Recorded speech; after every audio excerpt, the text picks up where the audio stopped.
¿Qué comiste? Ya comiste. Yeah, ¿tú ya comiste también? Started the school 3.5 years ago with 7 kids. 3 were my own. Nathan Johnson says today the Charleston Bilingual Academy is 160 strong. Our mission statement is we're inspiring world changers.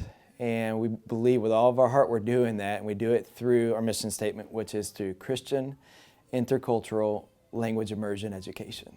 Johnson says understanding a child's brain is an essential part of the equation.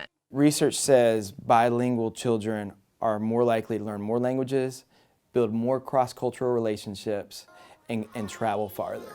And so we do believe we're creating a trajectory for these children that they're going to go all over the world. It's a mission that comes to an area that at first glance may seem a bit out of place.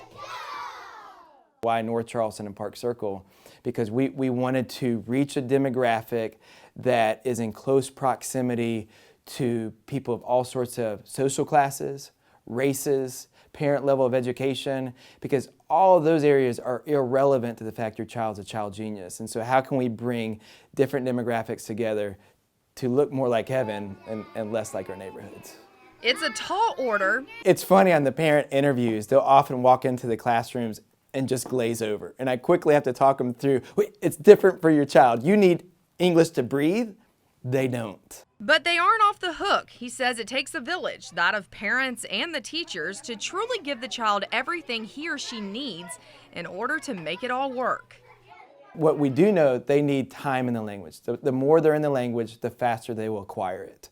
And so if parents can work at home, even if they don't speak the target language, we give them a monthly email, kind of the cheat sheet. And the more they can just speak it through with the kids, the more the kids are reinforcing it, the quicker they will acquire it. Johnson says what makes this school even more unique is its appeal to the Hispanic community, one that is some 50,000 strong here in the Lowcountry and is oftentimes left behind.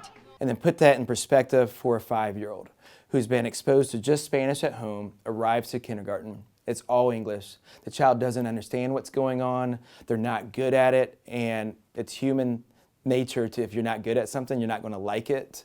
They're going to quickly realize their obstacle is their home language. They wish they had this other language. All this in the context of they should be learning to read.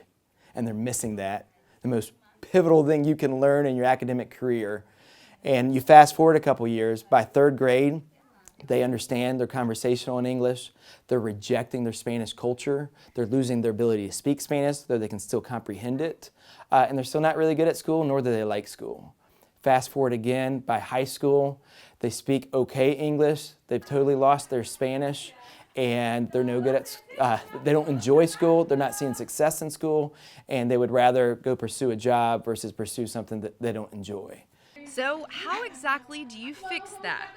If you can flip that, playing off children's strengths versus their weaknesses.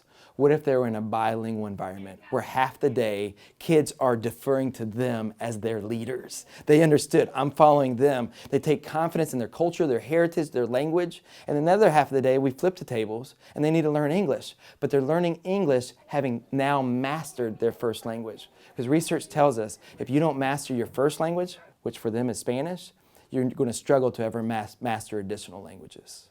Johnson says at the end of the day, parents, students, teachers, and staff must all come together in order to concoct this recipe for success. Because you just have this unique ingredient of an intercultural environment, playing off their strengths with languages, but infusing it too with the great love of God. And if your kids have this love in them, they're not just going to use this skill set to be successful, to earn money, to go to great colleges. They're going to use their skill set to go live their lives for others, impacting a life at a time, a community at a time, across the globe, which is our recipe for inspiring world changers.